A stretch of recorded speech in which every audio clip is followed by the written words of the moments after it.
Ngoma. Au moment où je suis en train de vous parler, il prépare une attaque fracassante. D'ailleurs, dans la nuit d'hier, dans le quartier Mubuga, fusillade depuis Bandaki à partir de 23h jusqu'à 4h du matin. Moutouala qui pour Kabila Yenago. Il était prévu l'accueil de Joseph Kabila. Pour Nanini accueil à Kabila et Salemati. C'est parce qu'avec l'entrée de Kabila, a traversé à partir de Yagiseni au Rwanda. Moutouaya qui a c'était M. Paul Kagame aye à Stikiye. Na autre zali kobenga ville ya Giseni, au zali ville frontalière de Goma, mais appartenant au Rwanda. Et Kabila devait entrer maintenant. Je vous ai déjà décrypté comment il était entouré, mais il avait 500 unités spéciales de l'armée rwandaise pour sa propre sécurité. Après avoir traversé, Kabila devait se rendre dans l'hôtel Serena. Là où Corneille Nanga l'attendait pour l'accueil, il fallait que ça la une de journaux, il fallait que ça la une de télévision internationale. Mais arrivé quand à l'hôtel Serena, ils ont été attaqués.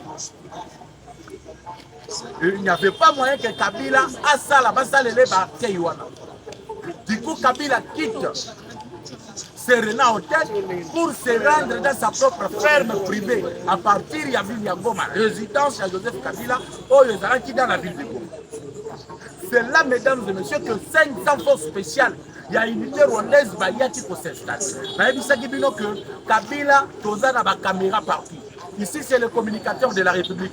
Quand on communique pour la République, il faut avoir la vraie information, la donner aux Congolais, pour que les Congolais n'ont pas droit, selon la Constitution, de savoir où ils allaient pour les cas dans la République démocratique.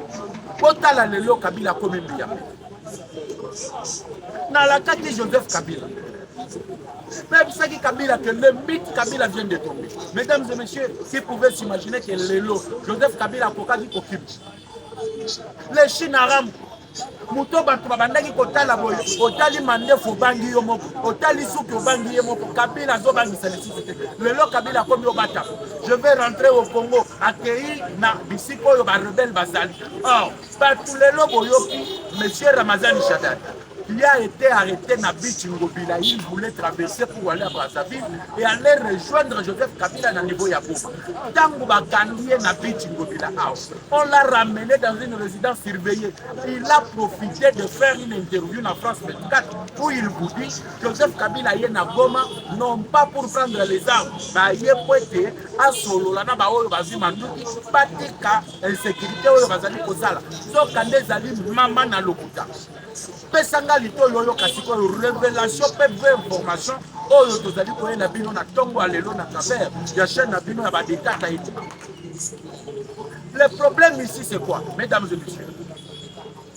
Il y a eu une réunion qui a été tenue à partir de Kampala où Joseph Kabila a été assisté par M. Nanga, il y avait Sultani Makengo, il y avait le général Bernard Diamungu, il y avait le chef d'état-major général de l'Ouganda, il y avait le fils de Museveni, il y avait le chef d'état-major général adjoint en charge de renseignement, il y a Ouganda, tous ces gens-là étaient en réunion. Réunion na bango bayela kizini. Babandaki kolukanini. Joseph Kabila est comme on a que Tshisekedi ayaki pour découvrir.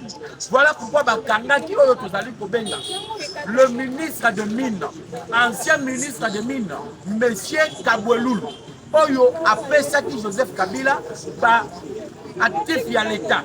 Oyo Tozali Kobenga en termes de mines. Appelle ça yango na Joseph Kabila. Mais pour tromper la vigilance, bazwa mikanda wana batiango na kombo ya Dan Getler na oyo tozali kobenga monsieur Arish Jaktala mukolo H yango bomona ki même ici à Kinshasa le long de la rivière Ndili bazwa ba carrière ya exploitation ya mabanga bapesa yango na Arish Jaktala muto yazalaki cerveau moteur ya exécution ya ba plan nyonso wana c'était monsieur Kabweloulou qui est aux arrêts aujourd'hui. Tango bakangie Kabweloulou est en train de faire ressortir ba mine oyo bapesaki Kabila mais bazwi bakombo ya balibani bazwi bakombo ya baindien bapambi yango na badocument po ebima ete non eza biloko ya baindien eza biloko ya balibani. Or en réalité mesdames et messieurs, Kabila était le propriétaire ya bamine wana. Kabila était le propriétaire de toutes ces carrières d'exploitation ya bamabanga pe ya bazelu. Pendant minute, tout a été ravi. Parce que Martin Kabweloul est en train de dire tout au niveau du renseignement militaire. Je reviens maintenant à la réunion où le Salemaki du côté des campagnes. Malheureusement pour nous, les États-Unis d'Amérique viennent de prendre une très grande décision. Monsieur Yoweri Kaguta Museveni. Ils ont appelé Denis Sassou Nguesso. Babendi Bango Matoyi. Balebisi bango soki toyoki ke likama ekomi na Congo ekozala na matoyi na bino. Parce que rappelez-vous le coup d'état ba préparaki yango awa na Brazzaville. Et boyebi ke bato yo bayaki awa ba américain ko bayaki awa surdoyé par monsieur Kameleyo ba potelaki ebele na ndenge ya Brazzaville. Beaucoup de gens ont été arrêtés avec des armes. Na autres zali kobenga ba terrain ya Onatra tout le long du fleuve Congo. L'actualité, ils allaient pour faire face lelo qui défie la chronique. Autres en a posé que les Congolais bayeba que le pays est en danger. La guerre aujourd'hui, elle n'est pas la guerre de Tshisekedi, mais c'est une guerre d'existence de tout un pays. Or, regardez, dans le territoire de Rutshuru, vous prenez le territoire de Massissi, vous prenez également le territoire de Nirangongo et même dans la ville de Goma. On est en train de tuer les Congolais et on le remplace par les Tutsis rwandais. Au moment où je vous parle, 100 000 Tutsis rwandais, Baouti Kolongwa, Rwanda, Bakoti na République démocratique du Congo. Au moment où je vous parle, il y a 48 heures, le M23 vient d'installer le chef de groupement Tutsi rwandais, où il a dirigé le groupement de Bash, na minute on a combattu la Binoba. Ça veut dire que Bitumbo est un régime qui est une existence. Il y a Yimba Yimbo. Eza bitumba existence ya bayimbo. Et j'espère que ba Congomani bazali kolanda ngai malembe parce que j'espère il y a les molo pour na expliquer ba Congolais que lelo bitumbo il faut biso banso totele. Et sengeli biso banso totele. Oyo bozomona biloba loba o Kabila bimeli boy. O Katumbi bimeli boy. C'est de la distraction. Tous bazali na conglomérat des aventuriers. Mingi tangu na okoma na ba magistrat boye ba magistrat o bazali na association ya ba aventurier, le voleur, le détourneur de la République. Mais pour continuer, j'aimerais m'assurer encore que vous avez aimé la vidéo, vous avez partagé. Je reviens à la réunion de Kampala. Na réunion Kampala, Kagame ayebisaki Museveni, ayebisi Kabila, ayebisi ba généraux tout bazalaki wana. Il faut tuer Félix Tshisekedi. Kabila dit à Kagame, Toboma Tshisekedi te. Soki tobomi Tshisekedi akokoma héros national. Il faut tobenga na yende na pouvoir. Babandi M23. Le M23, le maître penseur, c'est M. Paul Kagame. L'élève exécuteur, Ezali Joseph Kabila. Kabila, tango azalaki nanu sénateur à vie. Na ba immunité na yenyo surtout akokaki kobima boye na Goma te parce que la loi plutôt l'interdisait parce que l'ancien président de la République azali tenu na devoir ya réserve akoki koloba te pe kobimisa elongi na ete na mayema koleka na mboka yango bomonaki Kabila avait été tenu na devoir ya réserve akokaki koloba te nda ye azu elilingi na ye monsieur Corneille Nanga acheye wana na tselaki bino awa ba image ya oyo tozali kobenga kyungu wakumwa kyungu ayebisi bino ke Nanga azalaka chaîne de chasse ya Kabila. Dans toutes les mauvaises réunions Nanga azalaka wana, mais à l'époque il était président de la CENI. Le plan était quoi? Soki babengani Tshisekedi au pouvoir, Nanga kozwa pouvoir pendant 6 mois, akosa la transition pendant 6 mois. Après 6 mois, à organiser l'élection, Oyo Kabila a élu président de la République. Et ils vont profiter pour réviser la Constitution. Et le mandat devrait passer de 5 à 10 ans. Le mandat, il fallait qu'ils soient illimités. Et comme ça, les Tutsis, oyo bazalaki na objectif na bango ya koinstaller le royaume ya Batutsi sur l'Afrique centrale, balingaki ba récupérer la République démocratique. Siko ba comprendre que comment est-ce que toutes les tentatives oyo bamekaki kosala eyali kosila. Et chose grave, na basalo ya ba grand décideur bisiko oyo Kagame akendaki ali kokosa bango botala boye le génocide rwandais, on nous a tués, nous sommes morts, tokufi ebele boye na boye batala boye. Félix Tshisekedi arrive avec la diplomatie, il détrône, il détruit, il déboulonne tous les mensonges que Kabila avait réussi à placer na basalo ya ba grand décideur ya monde. Les Américains babalukeli Kagame. Kagame aleli alobi pourquoi ba américain babalukeli. Makambo toyokanaki na ba américain ezali oyodi. Parce que je vous annonce déjà que le préaccord, il y a accord oyo kozala signé le 15 juin. Parce que batindeli yango Kagame, batindeli yango Félix Antoine Tshisekedi. Communicateur de la République, vous confirmez? Oui, monsieur. Rappelez-vous que l'envoyé spécial de Donald Trump venait de tweeter sur la causerie téléphonique entre Félix Tshisekedi et Paul Kagame. C'était au même moment. Oyo va faire parvenir Bango le préaccord au Ezalaki signé. Qu'est-ce qui est dit? Les États-Unis proposent à Kagame la proposition de Félix Tshisekedi en 2020, lorsqu'il arrive au pouvoir. C'est fini. Nous alliés appelés à vivre éternellement ensemble. Nous sommes des voisins.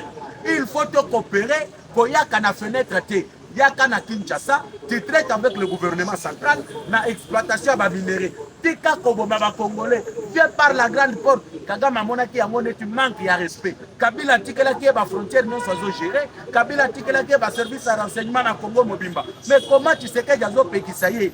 Kokota na ba frontière, azo ebisa ya na Kinshasa. C'est comme si qu'il avait activé la rébellion du M23 avec notamment le Sultani Makengo et le Bertrand Bisimba. Maintenant, les Américains reviennent à la même proposition. Bah ebisi Kagame soki olingi parce que boka na ko vivre sans que soutien ou soit ma ressources minérales à Congo et les que la epana yo. Comme toi tu as les entreprises, il y a exploitation, il y a traitement plutôt, il y a minéraux comme éteint, comme de l'or. Il faut signer les accords officiels. Tu dois quitter le territoire national de la RDC. Il faut Congo ait sa autorisation. Kagame Alobi, non, ça ne peut pas se faire comme ça. Donald Trump lui dit, tu dois monsieur accepter de signer, ou soit tu seras écarté définitivement. Parce que Bango Moko américain, vous avez vu Babandia ou corridor à l'Obito. Ils vont relier Banda Lubumbashi, la province du Haut-Katanga. Bameni est dans le Grand Kassai et le qui est côté Angola. Et la chose la plus intéressante, c'est quoi? Les Américains ont signé qu'ils vont construire le chemin de fer. Pour relier toutes les provinces de la RDC, port à nos profondes bananes. Et qu'est-ce que le retenu ou bien le retombé de tout ceci? De Bomoni, le vieux jaloux Denis Sassou Nguesso, a quelque s'associer à Kagame, a quelque s'associer à Yoweri Kaguta Museveni. Qu'est-ce qui se passe? Monsieur Denis Sassou Nguesso a yébité. Ce qui va relier la province de Sassou. Et qui est débouché. Na autres ali kobenga le port no profonde de banane. Port na bango ya Pointe Noire et kozala lisusu na valeur te. Voilà pourquoi il avait sauté le premier. Quand on a proposé à Félix Tshisekedi, il faut battre un pont pour relier Brazzaville na Kinshasa. Ayebaki ke biloko yeko kita na Pointe Noire et au bandokati ça sur le pont. Bangonde balingaki bazala ba bénéficiaire. Mais comme Tshisekedi ayokani na ba américain, ba relier ba province nyonso et puis chemin de fer que ndeko suka na port no profonde de banana, le port na bango ya Pointe Noire et kozala lisusu na valeur. Mais comme Tshisekedi a dribblé Denis Sassou Nguesso a siliki a sangani na ba Kagame. De Bomonaki dernièrement, il avait effectué un déplacement vers Kigali. Il faut total, il faut total confiance na biso na kati na. J'ai dit aux gens oyo batomboki ote pourquoi bakangi matata bazokanga kaka baswayi. Mais je l'ai dit, bande konanga baswayi. Bato oyo bazalaki na pouvoir. Basali 21 ans au pouvoir. eloko nini ya madongo batongi na Manyema po ebisanga Matata Mponyo à part université o ya ye moko. Qu'est-ce qu'il a construit comme bien public au niveau de Manyema? Il a construit l'école o eza na kombo na ye moko, atongi université eza na kombo na ye moko. Tu prends Joseph Kabila aujourd'hui, Bakatangé, Balobité, parce qu'il uniforme Batomboki, Joseph Kabila. Il a fait 18 ans au pouvoir. Qu'est-ce que Kabila a construit au Katanga? Tout ce qui est au Katanga et Belge, qu'est-ce que lui a construit? Aujourd'hui, j'ai dit la même chose avec mes frères de Kassai. Le Lobozolo va pouvoir Nabiso. Au Kassai, qu'est-ce que pouvoir Nabino il y a 7 ans? Qu'est-ce qu'on a construit au Kassai? Ça veut dire que les lots, il faut que Takamuto ait une idée à changement. Il faut que ça la confiance, la mouton a ça au changement. Et notre voté tribu. Kassai Yangwana, Zela Kalambamouji, les lots, Batikala au Sala Yangoti. Kassai, Mobimba, Tanalo, Kassai, donc tous les Kassai. Aussi Kassai oriental, aussi Kassai occidental, aussi Kassai central, aussi Kassai tout court. Pas un problème à maille, l'eau. Pas un problème à l'électricité, l'eau, mais vous avez le pouvoir. Combien d'argent ont été détournés? Boni Mbongo, on va détourner.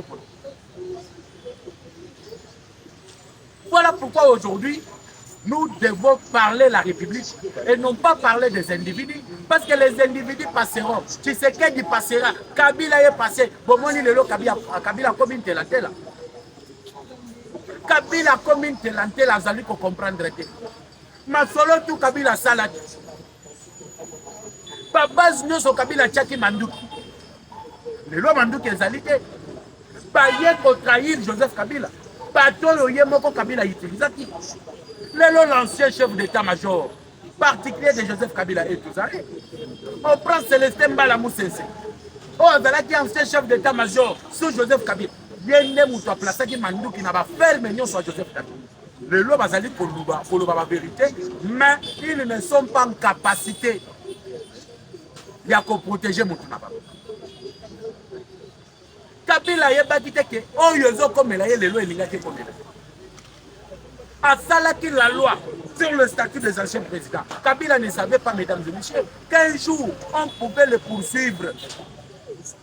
Na crime en dehors de ses fonctions. Parce que Abandaki faut s'assurer déjà que Nenga Yazali Bouye, après passage na pouvoir, il ne pouvait pas faire quelque chose. Il pensait que Tshisekedi était faible. Le régime qui le remplaçait, c'était un régime de civils et que lui est militaire. Et moi, j'ai posé la question de savoir. Bino peut répondre ensemble à Bino partout aux alliés pour l'entendre. Est-ce que Kabila est la militaire? Donnez-moi la réponse. Est-ce que Kabila est militaire? Kabila n'est pas militaire. Qui est un militaire? Parce que Congolais Zouakapani qui a Pamba, Kabila Lobby, moi j'étais militaire, j'ai prêté serment à défendre Mboka, je continuerai toujours à défendre Mboka comme militaire. Est-ce que Kabila est un militaire? Qui est militaire? Militaire à Zamouto, à Sali Académie militaire, à Outina centre de formation militaire. Mais Kabila c'est un cadeau. Banoyo Balokoti, Bazoyana Afdel et Laurent Désiré Kabila. Est-ce que c'est l'académie militaire? Kabila était caporal lorsque son père, soi-disant papa naïe, parce que tu veux dire que Laurent Désiré Zalaka papa naïe. Soi-disant papa naïe, Zalaki wana Kabila était caporal. À l'ongoué de caporal à général Mbalamoko. Il n'a jamais fait autres alliés comme une académie militaire. Kabila c'est un rebelle tout fait. Il n'a jamais été militaire, bande. Et quand Kabila Lobika en tant que militaire, pas congolais, Kabila c'est un rebelle. Rebelle, oh yo azongi na musala na ye ya rébellion. Aujourd'hui le mythe Kabila, nani azobanga lisusu Kabila leo. Bato baliaki na Kabila, bango nde bazofinga Kabila. Yango na bisaki bino que ici on va donner de révélations. Mais la plus grande révélation c'est quoi? La plus grande révélation est que Joseph Kabila, un Rwandais, qui est maintenant en appui aux Rwandais, qui sont maintenant en difficulté en République démocratique.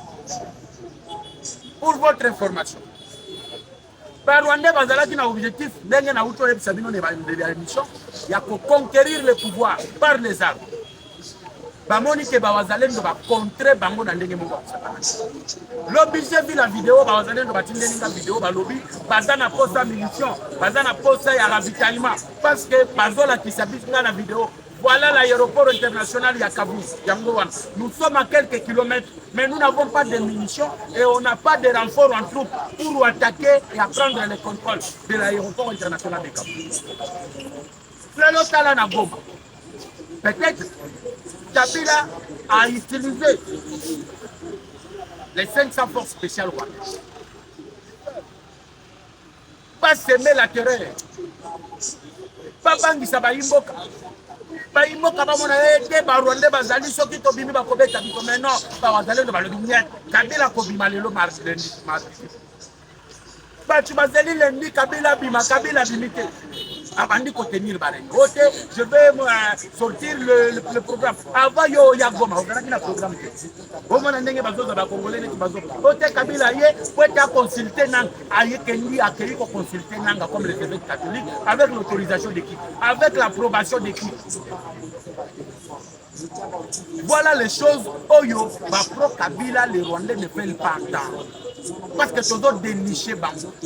Donc on décrypte bango katikati na sima libanda peka tous autres pour décrypter. Tala le lot denye bazali kolé. Et vous allez le voir nombreux dans ma commentaire. J'aimerais citer mesdames et messieurs par parler de Moutamba. Je vais revenir quand il y a le Kabila pour décrypter en mode Tongo midi poko.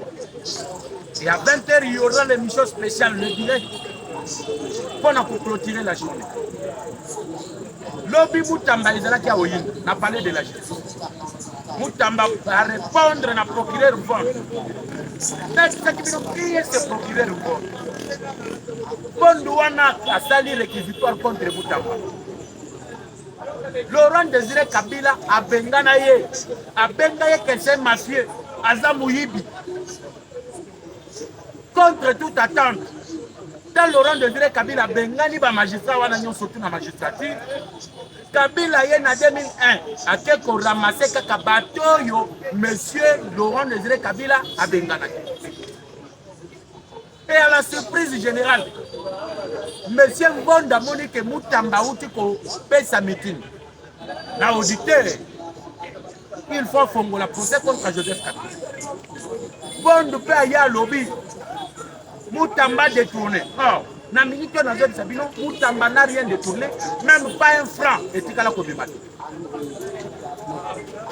Même pas $1 il y a projet à construction, il y a prison et tikala onbimanangote. Mais qu'est-ce qui se passe? C'est un réseau de kabilistes. Basangani, Balobi Moutamba yende Moutouazi le devant, il y a Obundisalo, Joseph Kabila, le même clan, le même réseau. Basangani et leur objectif c'est quoi? Il faut pas faire évacuer Moutamba. Il ne faut pas se venger sur la tête de Constant Moutamba. Lobby nous les a répondu. Si les garçons, que le procureur envoie les policiers chez Moutamba, il a dit qu'il ne va pas démissionner, il ne leur donnera pas le plaisir de démissionner. L'état d'intimidation, le temps d'organiser votre réseau est fini. Et aujourd'hui, nous sommes en train de partir vers la fin du régime et du mythe de Joseph Kabila. Ça a été plaisir, mesdames et messieurs. Vous voyez que nous avons changé le cadre aujourd'hui. Il y a un peu de soleil. Donc, vous allez partout. Au Lukakaka, ici, quand vous allez sur Sabino, actualité. Pour aujourd'hui, on se limite là. On se retrouve tout à l'heure à 13h pour continuer de parler de la situation des Congo. À tout à l'heure. Ciao.